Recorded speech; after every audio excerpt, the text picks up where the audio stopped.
episode of the Life Play podcast. I'm your host, CEO and founder of the Life Play, Tyler Seward. Last episode, we had Caleb Chevis, a track athlete at the University of Miami, which was the first ever male guest on this podcast. And guess what? We're keeping the ball rolling, and we have yet another male guest for you. His name is Matthias Lavenant. He is an academic All-American soccer player here at Florida International University, as well as a part of the two-time conference championship team here. Welcome, bro. How are you today? Thank you for having me, bro. Thank you for the invitation. Of course. I've been trying to get you on here for a good amount of time now. I know, bro. We've been texting, bro. I know. I know, and I'm so happy you came. I really am. Thank you, bro. So you're from France, correct? Exactly, yeah. So tell us a little bit about how you got here to the States. Yeah. So basically, I've been playing soccer now for 15 years.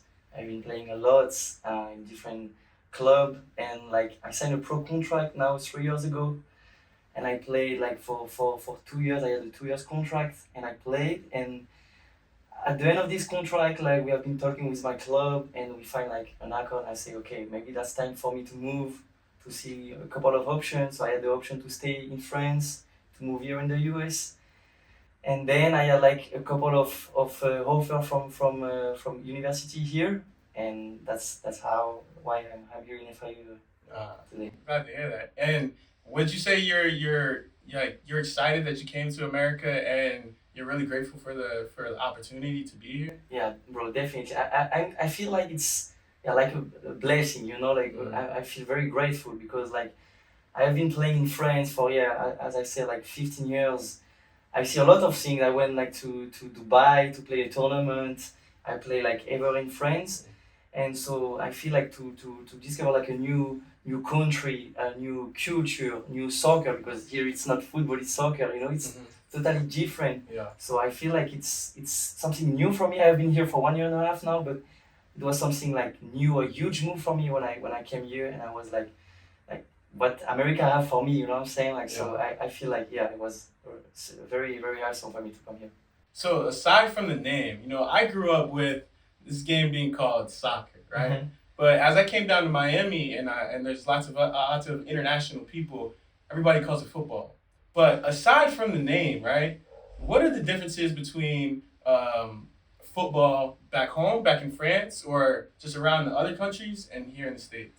So I would say, first the name. We say football. That's crazy. When you say football here, people are just saying I play football. Yeah, what part of my virus? Or I say, nah, I play in the midfield. So this is the first difference in the game. I would say the approach here is more on the speed, you know what I'm saying? The rhythm of play is crazy here. You have to play every time you play a lot. You have to press everything. The rhythm is crazy here. When in France, I feel it's more tactics. You take more your time. You have a lot of tactics. When I feel here, it was more when I arrived here at the beginning, it was more okay, we need to press, we need to play, because here there is unlimited substitutes. So I mean, if you are tired or something, something come in, Yeah. So I feel this is part of a difference between the soccer and the football in France. Yeah. So I'm glad that you said that, because that sounds exactly like what America is. Everything about America is fast paced. It's supersized. It's everybody seems really stressed and really I feel that really goes back to the culture of our society. Bro, definitely. I would say it's, as you say, not only about soccer, bro. It's only about the country too. I feel here it's made of game, about pace, about winning, everything. Yeah. When I feel in France, you have maybe more the focus on how to get better, the tactics, what we can do to improve. So this is a huge difference, a culture difference. When you have American here, this is totally different than having a Mexican, something from Europe, Italy, I don't know. So that's crazy as the soccer is related to the country culture. I feel that I feel that too. Yeah. So you mentioned that a lot of emphasis back home is really put on how to get better, and here there's a lot of emphasis put on winning games and wins and losses, right? would you say that when you got here, you had to really bring that mindset that you had back in France here in America? Because when you start to really think about wins and losses, that can really be like that can be a lot of pressure when you're only thinking about wins and losses, right? Coming from a culture where you're focused on getting better lots of the times. So would you say that when you got here, you had to really shift your mindset in any ways, or how did Yeah, you do that? bro. I would say like it's maybe crazy to say this, but bro, I feel more pressure here in the college system than the professional system. That's crazy to say, but that's Yeah. true, bro. Like the pressure here on the athlete are like crazy because it's not only about like how to get better, but it's a question of winning. You know, for Yeah. the university to be the best, to win a championship, Mhm. to bring title to the university. So I feel way more pressure here, and that's like I had like 6 7 months of like wow, like that's crazy. The coach are waiting a lot about me. You know, Yeah. when in France I was like maybe not too chill, but like take your time, try to perform, and if you don't have the result you want, we're gonna do better. Here it's like we didn't win this game, we have to win the next one. Yeah. You know, it's like everything is more fast and you have more pressure on you, so you have to deal with it. Yeah. And every day it's not like easy to deal with it, but as you like grow up, you get older, like you learn how to manage it. But yeah, bro, there is way more pressure here about like athletes than friends. Definitely, bro, definitely. Yeah, that's crazy to hear. Yeah. And I know as an FIU student myself, I know that you guys are a really good team compared to all the other sports. You know, all the other sports they might be lacking in certain areas or may not win the conference title like multiple years, things like that. But you guys were back-to-back conference champions. Yeah, bro. So those, and also you guys went to the tournament as well, and were ranked in like top 20, Exactly. right? Top 10. Top 10. See? Yes, even So- top 10, bro. So when you're playing in these big games, because these are huge games, especially when you go from the conference to March Madness, these are huge games. So when you get in those games, how do you tell yourself that this is just a game? Like, yes, you want to win. Yes, you want to play your best. But at the end of the day, if you don't win, like, You go home, bro. exactly, you go home to your regular life. Yeah. So during those games, how do you, I would say, regulate your emotions and stay calm in those intense environments? Yeah, bro. Like I would say, definitely, it's you have to switch between regular game, even like playoff, like the tournament, the tournament like for the conference. You have game, but that's not like playoff. You know what I mean? Like this is another role. And when you enter like in the March Madness, when you are in the NCAA tournament, you have to switch, but quickly. You know, because like you lose, you go home, and you lose for a couple of them. The college career is done. You know what I mean? Yeah. So you have to switch, and that's kind of difficult because like you are in your routine of playing game. You are like you play every 3 4 games, but you said okay, we miss this one, we have another one. We miss this one, we have 3 in the 2 weeks. You know, you can like still manage it, but as soon as it's the playoff, you have like to switch, and it's something about mental. You know, like about like how I'm gonna do, and I feel way more pressure in the NCAA tournament hands down, and that's you have to speak with your coach to your teammate, and that's kind of what happened during the week. Like you are like talking with your teammate. You remember last year when we went to the NCAA tournament? You start to relax a little bit, speak about the opponent, everything, and try to when it's game, it's playoff, and then it's and I like it. I like play under pressure. So that's what motivates me. I feel it like when it's playoff, I feel better. You know, I say okay, now or you win or go home. You know, so that's kind of a lot of pressure. But to be honest with you, I like it when it's about like NCAA everything. Yeah. That's different. See, the fact that you actually like the pressure, you're not shying away from it. You know, and that's the thing with lots of athletes in these moments. You can shy away from the pressure because, as they say, pressure busts pipes. You know, Exactly. So yeah, like back when I used to play basketball growing up, I played basketball, and we had lots of games where they were very high pressure games, especially I would say my sophomore year, which was like my best season, right? And we won the state championship and everything. And just like you, during those times, I loved the pressured moments. because those times I really felt like I played my best, which is like it seems like it's like how would that really correlate? But it's like I don't know. It's like during those times it feels like it's like these are the times I need to show up. But some people don't know how to handle those pressures. Bro, exactly. Like as and even in my team sometimes, and back when I was playing like in my hometown or something, you have kind of some player who try to hide from this pressure or hide during this moment, and I feel like this is when leaders just show up. We know like for example LeBron or guys like this, Brady. When the playoff is coming, like they're switching and now it's time for them to show. And at our level in college, you feel like there is some leader who show up and then some of player who just try to do like the minimum. Try to not to make mistakes. Yeah, exactly. And that's when you try not to make mistakes.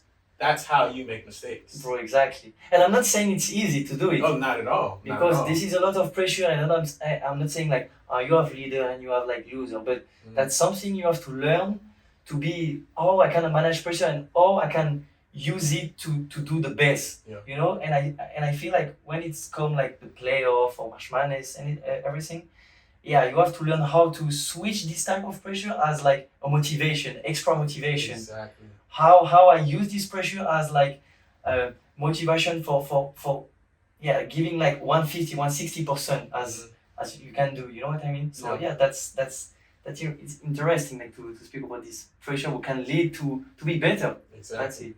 Yeah. See, like you said, it's not easy at all. Because if it was easy, the life play wouldn't exist. Exactly, bro. Because the life play is here to help people manage those pressures and manage those anxieties and those thoughts during these pressurized situations, or at times where it might not even be a pressurized situation, but in your mind it can be a pressurized situation. So yeah, like you said, it's not easy at all. But through teaching yourself how to manage your thoughts and manage your emotions, it can start to be easier. And as you said, you turn those pressures into motivations. So talk some more about that. So what I felt like, I will take the example of last year because we played Duke for it was the Sweet 16, so huge game. Two of my best friends was senior, so it was like shout out to Matteo and Rasmus who are like now in Italy and Germany, but like huge game. And I know like it was the last game. If we lose this game, it's the last game. So I was like during before this week, I was like speaking with them. I said, hey guys, that's gonna be amazing. It can be your last game. And they were saying, oh yes, but use it, like give everything. And if it's done, it's done, but at least you gave everything. That's how I feel, like I say, okay, then if we lose this game, it's the spring, it's a little bit more boring because you don't have game, everything. I say, it can be like my last game. And I try to have this motivation every game. I'm saying like, this is maybe my last game. What happened tomorrow? Maybe I'm not here anymore, Yeah. So use this motivation as this is my last game, and if I'm not playing soccer, I don't want to regret nothing, especially moment like this, like Sweet 16. And you can make this story, like for your university. And we want to let a legacy here in FIU to win a couple of championship, everything, and that people remember you. So I try to use this week before, this day before, this hour before to say, man, that's a blessing to be here. Not how many people want to be in my sport right now, either in France or here in America, but people are like striving to be here. So let me use this as like, let me respect the sport, let me respect the moment, because that's not give to everyone to be in the NCAA tournament. So let's respect the soccer, let's respect the people here who work for me. I made like 100 of sacrifice since I played soccer. So everything, I remember everything. I say, okay, man, like now you just have to show up, use this, like play, relax, but enjoy this moment. And that's when I feel this pressure turn into motivation. That's what I'm gonna say. I really do love that. And I can tell you have a really good mindset, because mindset is everything. And as you said, you appreciate and you don't take advantage of being here and being in the position that you are in. And I feel like lots of athletes who are in college or even in high school, like about to go to college and at the professional level, you can really get comfortable and really think that, okay, like job is done. the job is done, I made it, or that you're just, people just think that they're so cool that they play these college sports or in the pros, right? And I can tell that you're very level-headed, and you don't allow that to like affect anything really. Yeah. And yeah, that's, I can tell. But and like you can feel it, but and me as I play like during for 15 years now, there is another type of level. Yeah. Like you have champion, and I think like you can learn how to be a champion, like a killer on the pitch, but you can be born like this. Like Exactly. as I mentioned, like LeBron, Tom Brady, Mbappe, like just like champions, you know. And there is another level where I think like this pressure, motivation, and they are scoring every game. They are like throwing like amazing point, everything, and that's another level of, bro, you are just a killer on the pitch, you know. Nothing can come and like disturb you, you know what I'm saying, like this. So you have like this type of mindset. You said mindset is everything, and I think I agree with you, and I would say like that's crazy how like the mindset, the mental aspect, sometimes I feel it's like put aside. I feel it, because I feel for me it's almost, I would not say 70-80% of why this guy is here in pro and not me. Why this guy is in Champions League when I'm here in college, you know what I'm saying? Like, so that's crazy how important is it to have a mindset of I want just to be the best and show I'm the best, like every single training, every single game. So yeah, I totally agree with what you say. Yeah, that mindset that you talk about, it's called the champions mindset. So I read this sports psychology book, and that champions mindset is, like you said, some are born with it, but then some can learn it. And through like sports psychology and performance psychology and things like that, you can learn that champions mindset to, like you said, become a killer in the pitch, to really become a killer in your sport. And that's what you really need to do to get to these next levels. Yeah, that champions mindset is definitely beneficial. And somebody who like you said has that champions mindset, Mbappe. And people say I look like Mbappe. Would you say I look like Mbappe? You think I say Mbappe for like this? You look like him. That's crazy. You look like him for real. Yeah, but Mbappe, he's someone that, like, I just started watching football. I'm not gonna say soccer this episode. I just started watching football, right? And every time I watch, like you said, he is scoring a goal, and he is going off. Like in the what was it, the World Cup? Yeah, World Cup. Bro. That was ridiculous. Bro, in 2 minutes, 2 goals. Like, yeah, that was crazy. How old is he? He's 22, bro. Exactly. And that's crazy how, like, he's only 22. He has a pressure of a country behind him. You know what I'm saying? Like, everybody was waiting for him to score to help the country. That's crazy. And this pressure, he has it since he's 11, 12, 13, 14, you know? When he was in the national team for sub-15. Even with, I said LeBron, like, when he was, like, in Erikson or in high school, you can imagine the pressure on people like this. Definitely. And to show every single game, and like it's champion mindset. And I've been playing with like a couple of guys, and I was like, say, no, this guy cannot go pro. Like, he's like me, he has the same skills, but at the end of the day, this guy now is in Premier League. A good guy of me, like, now he's in Premier League. This guy he was a killer, and amazing skills, amazing everything, but he was a killer. When we were like maybe chilling or waiting for the game, this guy was working. When we were out with some friend or everything, this guy was practicing already. You know, so that's not only a mindset but a lifestyle. You know, like you put everything for your dream. And I'm not saying like I did not everything, but I think I missed a couple of moments to be pro, like as when I was 19, 20. I have been to this process of being pro, but I stay like what, two years. That's not the goal, you know. The goal is to stay 10 years, 15 years. And you see player like this, it's a lifestyle. Like, they give everything for the soccer, and at the end of the day, you are not surprised that they are here, because like the mindset is here and the lifestyle here is here too. So that's crazy, to see this. Definitely. And what I like about you is you're very honest with yourself, because as you said, you know, you have that champions mindset. You know, you have the skills, but as you just mentioned, you said You know, there may be certain moments here and there where I could have been working, or like you said, they were working and I may have been out doing something. I like your honesty with yourself. No, definitely, because like I feel there is no, like, I would say, shame to say, yeah, sometimes I was weak or I didn't do everything, you know? I'm honest with myself. I know, like, sometimes I didn't do this. It's not a regret, but I'm just maybe this type of person who is not like at 100% every time, and I need maybe to rest sometimes. And that's fair, you know, like you're like this. But yeah, I know how to recognize that I didn't do everything at the right moment, or and there is not a shame to say, like, because maybe you are like a main athlete, you have to be every time 100%, especially here in the US, every time 100%, give everything. But yeah, I can say like I miss a couple of opportunities, I miss a couple of moments to work or to give more for me, or to go harder on me, because I was maybe too soft at some point, you know.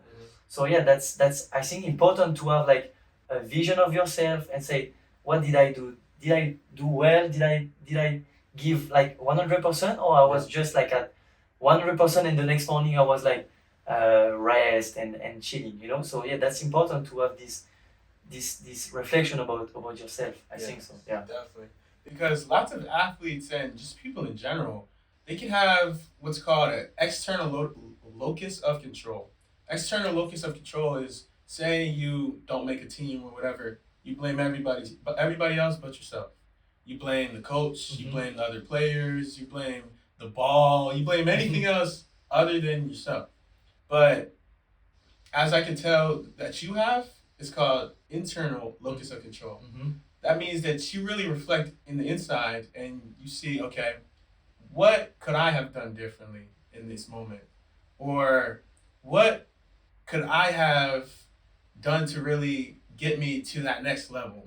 You're not looking at the coach, you're not looking at all these other players, you're really looking at yourself, because as you know, you're the only person that you can really control. Exactly, bro. Yeah. So you have like, you can control almost everything. The way you sleep, the way you eat, the way you play with the ball, the way when you are on the pitch, the coach, your family, your friends, everyone is not here. That's on you, about your preparation. Oh, I get ready for this game, you know.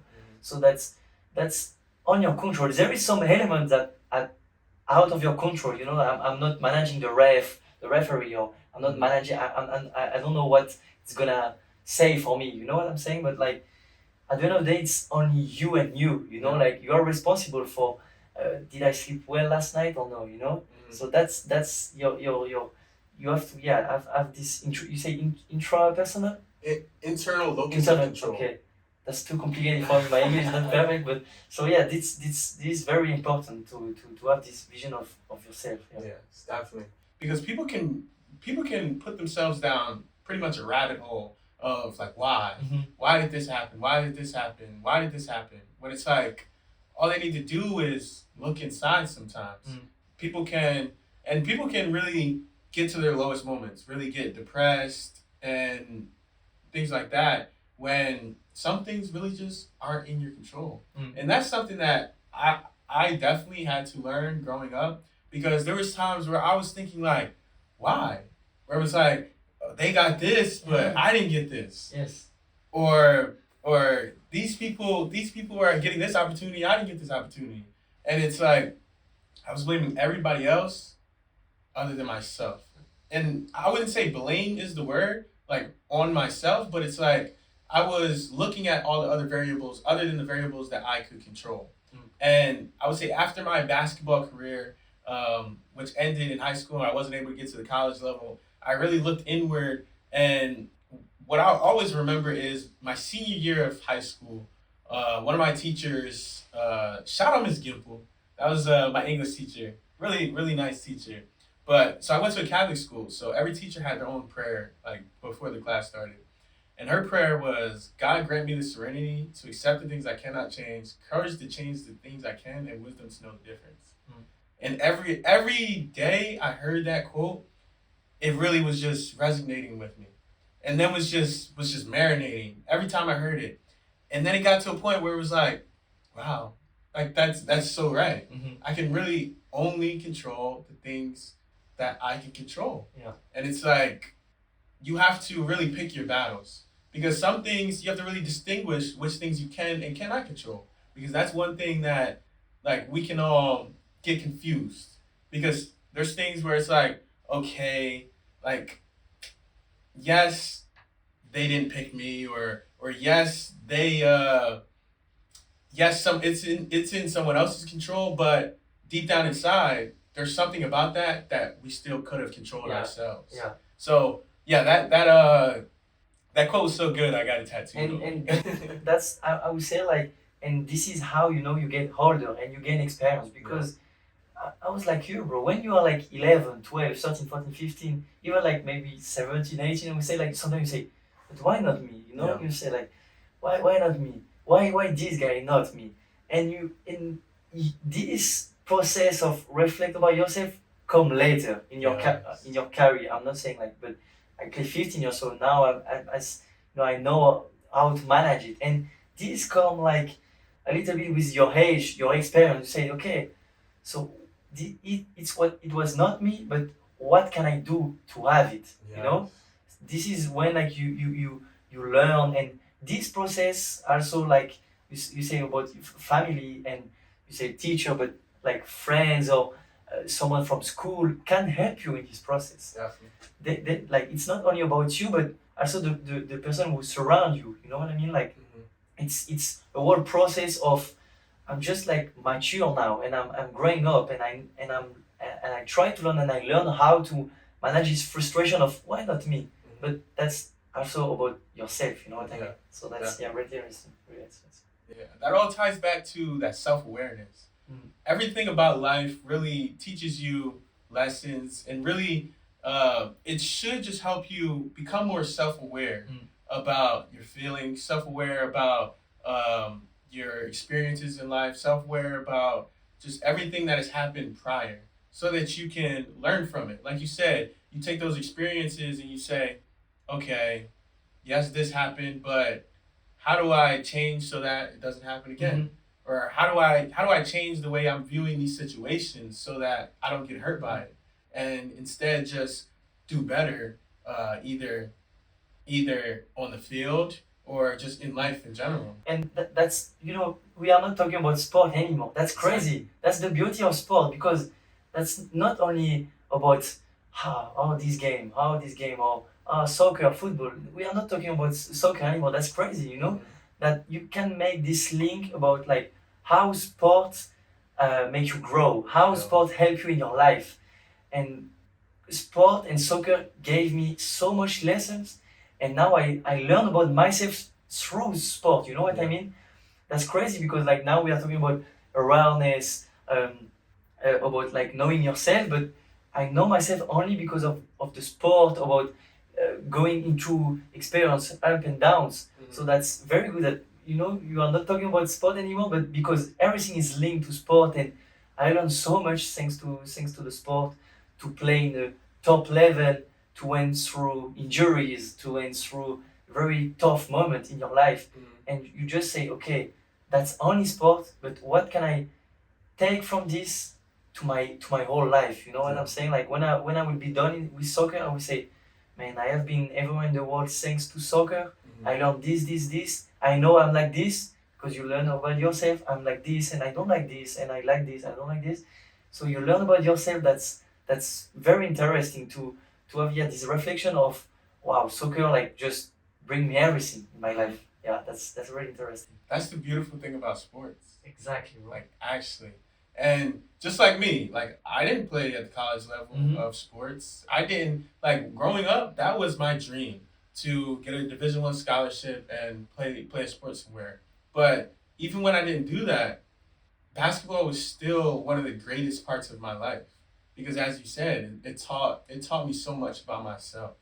And, like, to all the athletes out there, even if you don't accomplish your dream or your specific goal that you once had for your sport, that doesn't mean you're a failure in life. That doesn't mean that your life is over. That doesn't mean that there's not so many aspects of this sport that you can carry on for the rest of your life.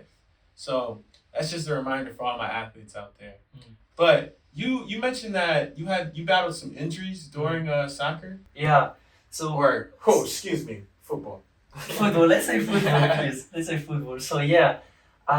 So I had like a bad injuries in my bone on my feet. I break my bone on my feet, and like it was like just a bad timing because I didn't tell you, but I was like playing with my hometown for 10 years. Then I moved to a national level, but not professional, but I was playing still with my best friend, everything. And it was like the best level in France, but not in a professional one. And I was going with the first team, and my brother was in this first team. And my brother is a professional soccer player, so shout out to him too. And he's a professional soccer player. And my dream, why I start soccer, it was to be like him, you know. So I wanted so bad to be with him, and the coach just told me, okay, now you're with the first team. I say, okay, so nice. We just like it was the preseason, and I break my feet. Wow. So it was like such like a tough moment for me, and I had to deal with it. And I was only 17, and Yeah. so you learn so much about yourself, as we say, and about like, damn, I'm not showing off like to the coach, and I'm make people disappointed because I was injured, and they were like, they bet on me. They said, okay, this young kid gonna help us, and I failed. So that was a huge moment for me in my career. To I've been through this injury, and for 6 months I was out, and I had to do like everything by myself because I was not in a professional level. So find a trainer, call this guy, try to train by myself. Yeah. That was such a tough moment for me. And then since I'm here, only like a couple of small injuries. I would say like hamstring, everything, not big one, but still like you feel, man, that's I know the coach is mad, Yeah. and I'm mad about myself. Yeah. You know what I'm saying? Like when you see your teammates playing and you are like this just watching on the bench, man, that's so tough. That's a horrible feeling. Bro, I know that feeling. yeah. That's a horrible feeling. I was like it's too like it's the same feeling about like, damn, I feel so disappointed for me and myself. And then you learn how to manage it. Maybe we're gonna talk about it, but you learn how to manage this type of moment of you are out for injury. So yeah, I would say like hamstring and this Yeah, feel. I want to go back to that injury when you were 17, right? You said that you felt like you were a disappointment, but at the end of the day, it's an injury.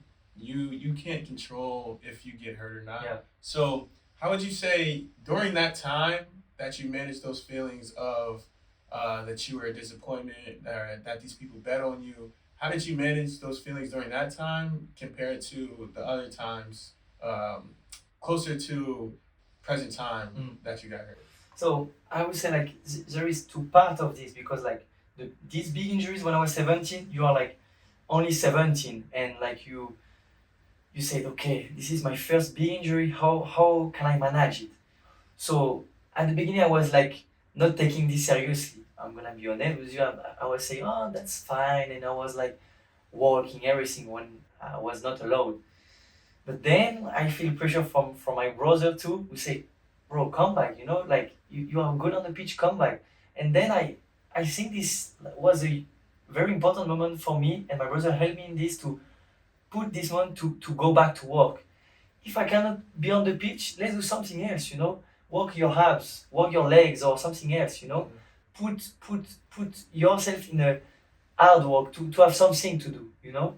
So this was like a turning point for me when I've been through this injury, and I walk a lot, and when I came back I was actually fit, maybe fitter than before because I worked so bad to be here at this moment. And I ended up to play with my brother. One of the last game, 17, and he was here, and I played with him. Was amazing moment, amazing emotion. Was the best moment in my career to play with your brother. That's amazing. And I would say there is this last injury. I changed a little bit about like, okay, now I'm in college. I'm injured. I cannot do nothing. Instead, only like putting my me on the work. So I use this moment to think about something else. You are like, you don't feel it, but you are in a bubble. Like when you are in season, you are like practice, flying, game, coming back, practice, lift, everything. So you are in a bubble. When you are injured like this, you have maybe more time about yourself and you think about something else. Yeah. So it helped me, for me, like I love fashion, you know, I love fashion. So I start to look at like some fashion here in Miami, fashion designer. I start to look like new campaign, everything. That's the details, but you know, like it helps you to think about something else than Yeah. only soccer and school, for example. This I start to read some books about soccer, about everything, about tactics, uh, still calling my parents, everything, to have this, to leave this bubble of like soccer injuries, this bad environment of, yeah man, you are not here, but yeah, I'm not here, but what can I do, you know what I mean, like. Yeah. So maybe I can exit a little bit this moment and use this moment to have a break on myself, still going to practice and still work like hard, but let's find an opportunity on this moment to just let's relax and think about what can I do for the next year, what I want to do.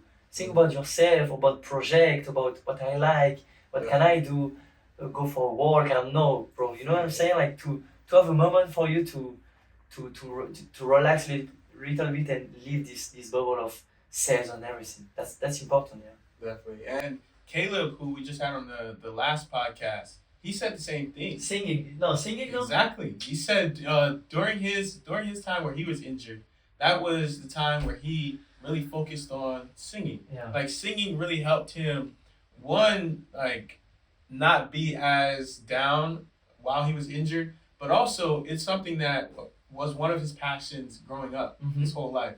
And as you said, while you were injured, you started to focus on your other passions as well. You talked about fashion, things like that, and that's so good that during this time, you're really able to focus on these other parts of yourself.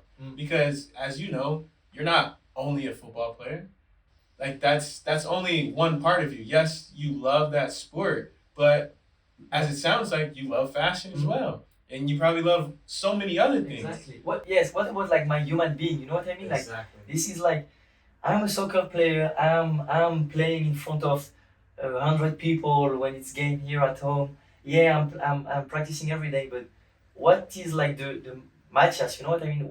Who am I? You know. So that's important to keep building yourself through these injuries. I would not say like I'm just waiting this moment to do it, but because we don't have time when it's like practice, when you fly, and when you have this time, I would say like this is maybe an advice for people who are athletes who are looking at us, to say like use this moment to work on yourself, either like Athletically? yeah, wise, or just to see something else, you know, in your life, to see something you really like. So yeah, that's really important. And you also said a quote that has came up every single podcast so far. It was the words, "Who am I?" Those are the words that lots of athletes have when they're injured. Lots of athletes have when they're done playing their sport, and lots of athletes have when they're just not able to play the sport that they've been playing their whole life. And those exact words I had to ask myself after I was done my basketball career, and that's when I came up with the life play and all that. But those are very powerful words. That to athletes and current athletes, it really hurts, especially if you're currently in your sport. And it's like, if you really sit down and think outside of your sport, it's like, who am I? Some people don't really know who they are. Exactly. And it takes those hard moments of being injured or those hard moments of not being able to play your sport anymore to really figure out, like, who am I? What other passions do I have outside of this sport? Because, like, my dad always mentions it. In basketball, people say ball is life. And it's actually people's lives. Exactly. Like, basketball really was my life. And it's really crazy. But that's why I would say to all the athletes, as he said, take that time to really figure out who you are, because without your sport, you're still a human being. You're still someone with lots of other passions and hobbies. So really explore that, and don't be scared to explore that based off other people's perceptions of what is cool or any of that. Do it intrinsically makes you happy. And I think you talk about it the last podcast about like, and who am I, but just be yourself, you know, Yeah. be the real version of yourself.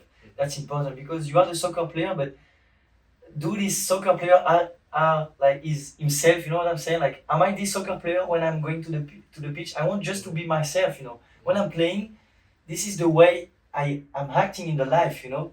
So this is something too I change. I feel in my life through the year, like this soccer player, I don't try to pretend that I'm someone else with like I don't know something or earrings or Yeah. I'm just myself when I'm coming on the pitch, you know.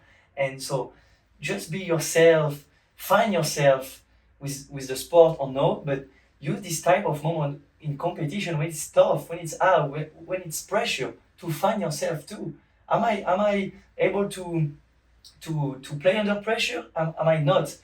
Who am I? So this is a really good question about yourself to think about you, about a soccer player, about human being. That's really interesting to think about it. Who really am I? You know? Definitely. Yeah. And Speaking of being yourself, I could tell that your brother that you spoke about, would you say that he has helped you form you into the person that you are? Yeah, definitely. I would say like it helped me to get the better version of myself. And I feel like, as I told you, I feel like I was maybe this type of guy who try, but not trying to go to the best, you know, into the best, but to get better every day. And I feel it tried to make me, what can I say? Sometimes make me mad, but because try me to say, okay, go harder on this, Yeah. go harder, like keep working. Because he have been through, he played professional game, and I didn't. So he know how to play, he know how to manage it, and he helped me. My two brother, because I have two brothers, they helped me to combine this type of okay now be yourself and be a better version of yourself. Not only yourself, but be the best version of yourself.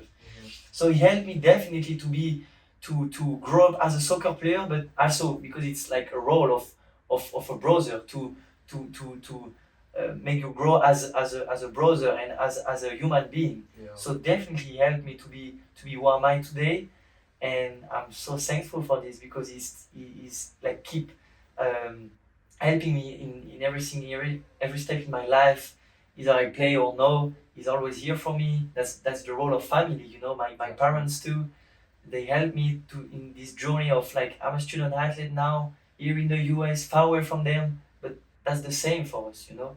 I'm not like because I'm far, they are not here anymore. But so yeah, definitely he helped me to be the version am I today. Definitely, yeah. Yeah. I have an older brother too myself, so I know exactly how Mhm. I know exactly what you mean when you say You said like older brother, you older said? brother. Yep, 6 years older than me. Okay. Yeah, so I know exactly what you mean when you say brothers like to push your buttons. Exactly. That's what he would do constantly my whole life. Mhm. But I would say he definitely really like brought I would say brought, but still brings the competitor out of me. We can be sitting there playing Uno, playing checkers, And playing you have to anything. win. You know you have to We win. have to. Like I would say, growing up, we would play basketball in the backyard all the time, and I would try so hard to beat him, and I just couldn't beat him, and it would make me so mad. There was times where I would even be close to beating him, and he'll start cheating, make up a rule or something. It's like what? It's like what's going on here?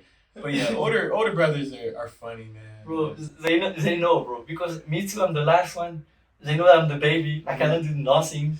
So they're like, yes, the same 6, 7 years older than me, and they're just like, yeah, you do this, but let's win. You know, it's always competition between Yeah. brothers. It's always like something to play, and when you get closer, they remind you, no, you are not closer, and they finish you. You know what I mean? So yeah, and especially this brother because he been playing soccer like since now almost 20 years.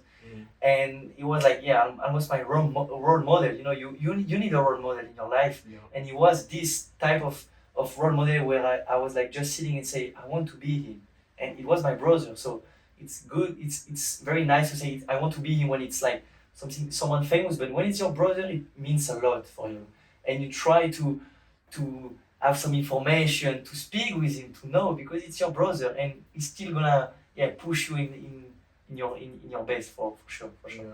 So how would you say that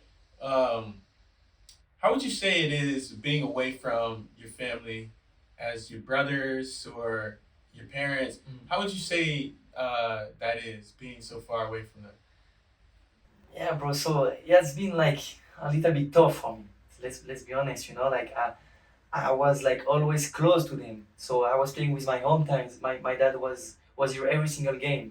Then I moved to another club, and my dad was here, like driving miles and miles just for me to have the opportunity to play. Then in this pro contract, he was here when I signed. He was here every single game, watching me in stream everything. And now with this distance, it doesn't change nothing for me. You know what I'm saying? Like now you have FaceTime, you have WhatsApp, everything. So we are calling like almost every week about only news about the house, about how is my brother, how is everything. Not only about soccer but about life. Yeah. And as I mentioned earlier, like here it's kind of like a bubble. Here you always see the same person. You are with the same team, with the same guy, and it's very good to have someone who take you out of this environment of, oh, how was your day? How was school? And this girl you met, you know what I'm saying? Like to speak about something else, and that's super nice. And he's still my dad. Sometimes the game like here are like in 4 or 5 a.m. in France. Imagine, and he's still waking up to looking at me. Yeah. So that's crazy. Yeah. So and what I want to say too, it's like we are super close with my family, and they are here when it's up and downs. You know what I'm saying? Like sometimes you have friends or people on campus, I don't know. They are here when you are on the top, you win, they takes you everything. But as soon as you get injured or I don't know, you don't have news anymore. Yeah. And this is tough moment, because you have to know who is here for you, who surround you, and your family who gonna always be here for you. You know what I'm saying? So that's always good to have like this family close to you, to call like 2, 3, 4, 5 minutes to speak about everything. That's super important for me, and it helped me like every day to keep working for them because they make sacrifice for me. So I had to give it back. I have to, you know what I'm saying? Like to give my dad what he do for me. I want to give him back. So that's yeah. I'm still very close with them, and I feel so grateful to have them in my life. To be honest. Yeah, that family support is everything. Like absolutely everything. And as you said, like your friends or just the acquaintances, the people that are around you, you never know who really has your best interest at heart. And like you said, family though, through the ups and downs, through soccer or through football or no football, they're always there. Yeah. And that's why another thing for all the athletes, really lean on your family and lean on your friends that you know are going to be there for you every step of the way, because it'll really help you with your mental well-being in all those tough situations, and it'll just help you stay grounded as a human being rather than the person that you are in your sport. As you mentioned, you have lots of other passions. You mentioned fashion. What are some of your other passions outside of your sport? So I would say like so fashion is a huge part for me, especially here in Miami. I was like crazy like to meet. I had the chance to meet like one of my favorite designers here in Miami during Wood Decide War. He made like crazy jeans, crazy pieces, like jacket, everything, and he was in Miami here during Hard Basel. It was an amazing moment. So this helped me, and especially to be here in Miami. I'm super lucky to be here in Miami to have this type of opportunity. And I would say like just like discover places, traveling. That's maybe it sounds simple, but that's like really what I like, like to find places. And being here in the US was part of this passion, to come here, and we are 19, we represent 19 countries in our team, So you have guys from Japan, Israel, Germany, Mexico, and you have to know how to be with them, You are not the same guy with the guy who is Mexican and the guy from Japan, So you learn a lot about like opening yourself, be open-minded about the life. Open-mindedness is very important. Very important, and I think this part of traveling help you a lot to see like everything in the world, not only about you and your action, but everything to keep the eyes open, to see everything. So I would say, this 3 part of traveling, discover new places, going to heaven, concert, and especially here in Miami, we are lucky because, bro, there is always event going on. If it's not an artist from I don't know where, this is someone a famous painter. If it's not here, it's like at Basel, in Wynwood. Everything is here in Miami to make you grow and stay open-minded to the world. So that's why I'm grateful to be here too in Miami, especially in Miami. Yeah, Miami is a great place to just learn about other cultures. Mm-hmm. And what you pretty much talked about is called intercultural competence. It's pretty much just knowing about other people's cultures and really caring about knowing about people's cultures. And like you said, you can do that through traveling. You can do that through just you can do it through reading books. You can do it through searching on the web. But that intercultural communication is really good because it allows you to just speak with people and be very familiar with people that didn't grow up in the same places that you were in, or didn't grow up exactly like you were. But as you learn about these people, you become familiar and can really become like one with them.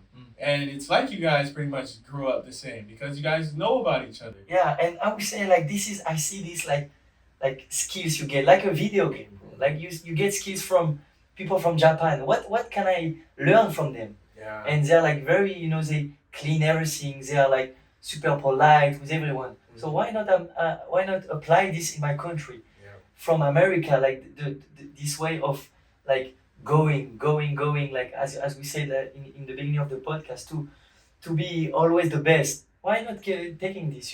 From Denmark, I have my best friend is from Denmark here in the team, Philip, and he's chill. He want always to go somewhere, to travel, everything. So why not taking this? And you take a couple of skills here, couple of knowledge, and it just like how can I say it? Make you grow and make you feel better, and as a human being you feel like, bro, this feed me really, for real. Since I'm here, this like feed me, and I totally changed in 1 year and a half more than like 18-19 years in France, for real. Wow. Yeah. And doing all those things really just turns you into a complete human being, because lots of people can, as you said, as you mentioned with your sport, you can be stuck in a bubble, but people can be stuck in a bubble with their culture, where they don't want to think about any other cultures. They think every other culture, it may be wrong, and they will never just sit down and really learn somebody else's culture and then bring that to themselves and their own identity.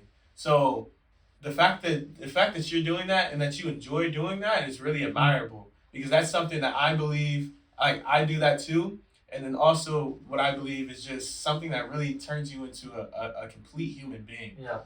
And but as you talked about your hobbies, right? Outside of soccer and outside of playing professional soccer, what do you see yourself doing? Maybe to make money? I feel like something that came to my mind was like, I don't know if you're really like, if you're good at designing clothes, but something that just popped into my mind as we were just speaking here was like a fashion designer, right? But a fashion designer, obviously not just in Miami, but a fashion designer where everyone across the world loves your designs. Exactly. I don't know if that's something that you have thought about, but so yeah, that's something who sounded me, because like guy like Virgil Abloh, for example, was a role model in everywhere in the world. He was like, this guy is the best, and he was recognized as a fashion designer, but also as a human being, for his fight, for everything he did, for the community, everything. But I don't know yet, to be honest with you. I love fashion, but I don't see myself into it because, as you said, I'm not good at doing like clothes, everything. So I don't know yet. I have a couple of options. So it can be to go back to France, just to keep studying, like doing all my stuff. I'm doing in economics and mathematics right now, my major. So it's still all the doors are open for me. Coming back to France, I have 1 more year of eligibility here in the US, so why not taking it in FIU or not in FIU? I don't know. I'm really into hospitality here. I love it. Especially like I read a lot and I learn a lot about David Grunman here. That's as soon as you say hospitality, that's the first thing that came to mind. That guy. David Grunman, the king of hospitality in Miami. I don't know about anywhere else, but in in Miami, he's the Yeah, guy. For sure. I know because bro, you're gonna say if you see this maybe one day, we don't know, but I'm not talking him, but bro, he say he don't like, but he's the king of Miami for real. Yeah. And this guy, like, you can relate it to soccer. He just like work a lot, and he build like an empire here in Miami. And that's something I like. Maybe to use this idea and to it in France, because it doesn't exist in France. And a lot of things like was born here in the US and are not already in France. You know what I'm saying? Like, you have something here in the US and the idea just take time to go to France. So I love this idea of hospitality, to come here and to have hotel, everything. I'm thinking about it. I don't know yet, but the main idea, I speak about everything. I keep this in my mind because this something I can't control. We were talking about it. I can't control this. If I want to do an internship in good hospitality, I can do it. I can apply. I can reach people. If I want to go back to France, I can reach, see the deadline, everything. But I want to still to be a professional soccer player. So there is the draft in the fall 23. So I will be done in the fall 23, and I still want to go to the draft, to get drafted. But that's something I would say out of my control, but still in my control, because if I'm playing good, I'm gonna get drafted. If I don't play good, I'm not gonna get drafted. But at the end of the day, I'm not putting my name in this paper. So I cannot control it. But I put this is my main idea, to go pro, and I feel I can do it. I can do it. Like, I feel my skills, everything. I think you can do it too, bro. We did a good season, everything. But let's see. But I still have this idea of hospitality, of working here in the US, because this is an amazing country. They welcome me like it was crazy, and I learned a lot about myself here and about the country here. So I want to stay here, but for what I still don't know, bro. I still don't know. And once again, I love that your open-mindedness. It shows you all the options. You don't close your mind to, okay, I'm trying to get drafted, and if I don't get drafted, then my life's over. I don't know what to do. But as you see, you're looking at every direction. Of course, you want to get drafted. That's the first thing that's in your mind. But you still already have those other things in your mind that you know that you possibly could do. You talked about hospitality. You talked about fashion. There's lots of things.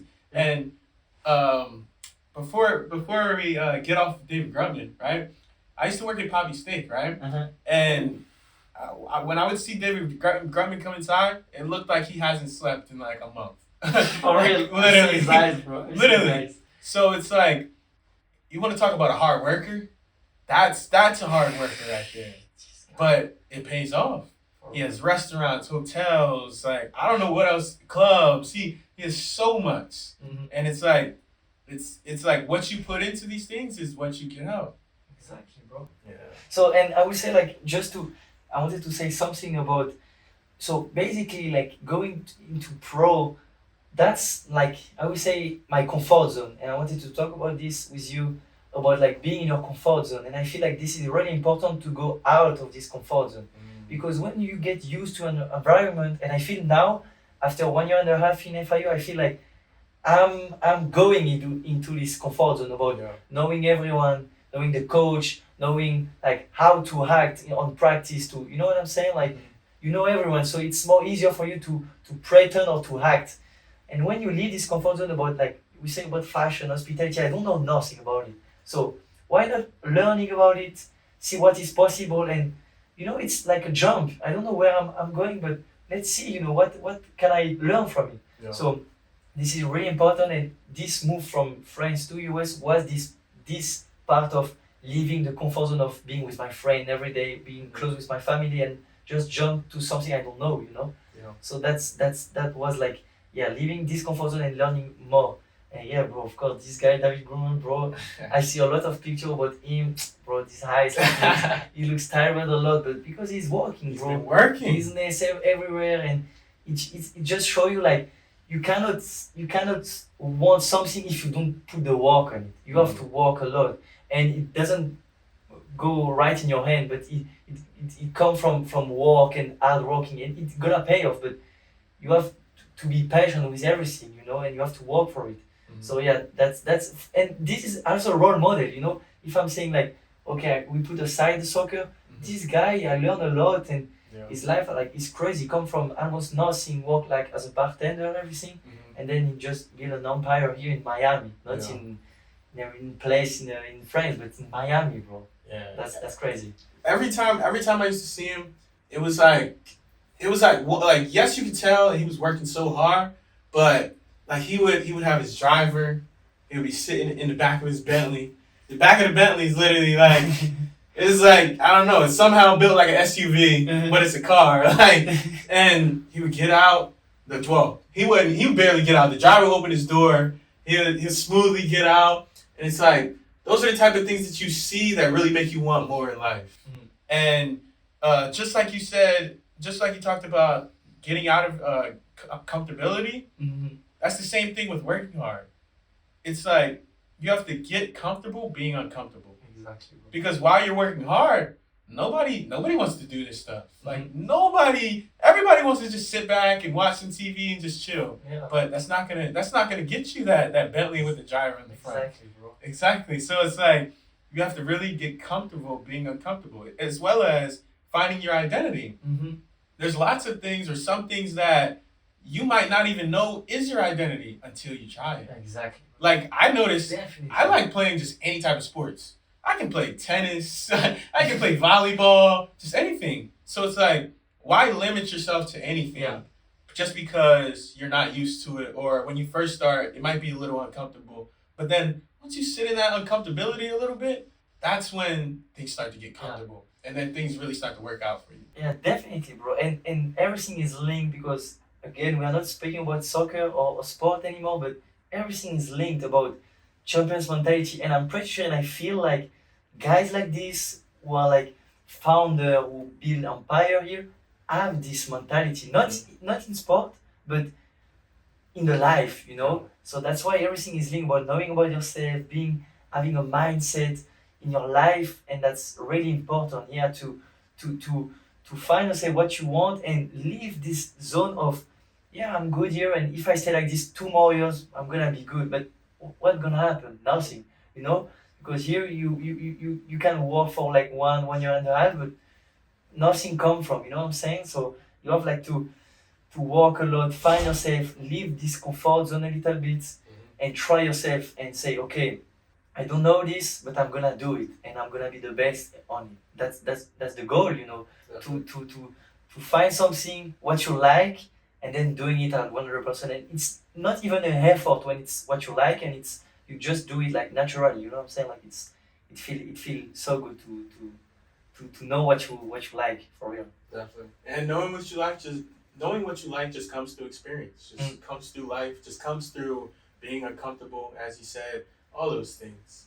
And I want to give the audience one more thing, right? Or I want to allow you to give the audience one more thing.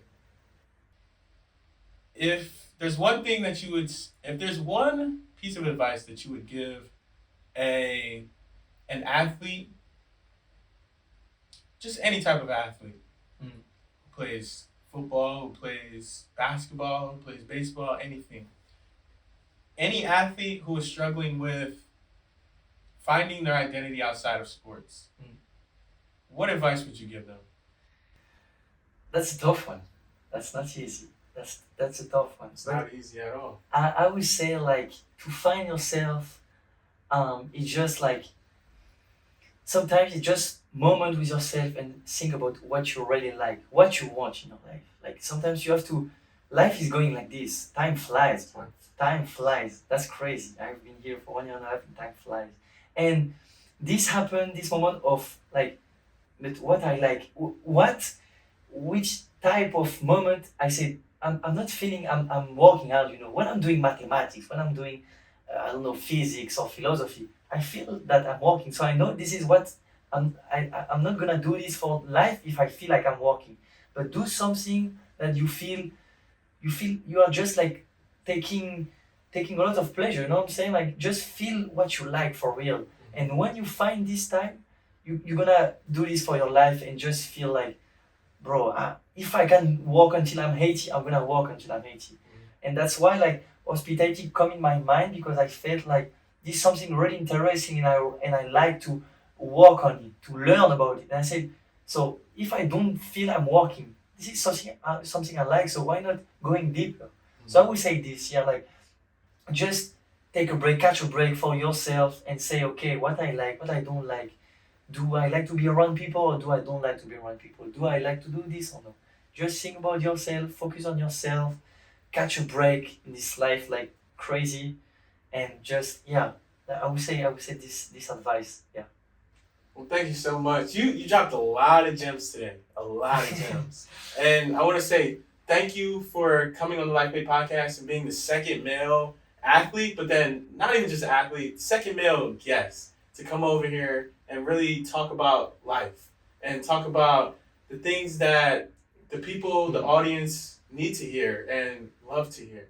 So I really want to say thank you for coming out here. No, thank you, bro. Thank you for you, because look, we start about speaking about soccer, maybe the focus on the soccer, the sport, but we just end up speaking about life, mindset, leaving your comfort zone. So everything is related to soccer, to sport, but at the end of the day, just enjoy your life and being grateful for this, for everything. Take your life like a blessing, and you're gonna be happy in your life for sure. Definitely. And I'm grateful you're here. So thank you, bro. And like I said, I'm definitely gonna get you a hat. Thank When I finish the designs, I'll get you a hat and a shirt so you can rock that. And don't worry, the design's gonna be good too. Yes. Don't worry. Thank you, bro. Thank you so much. Thank you. And to all the people out there, remember, life is just a game. It's all about how you play it.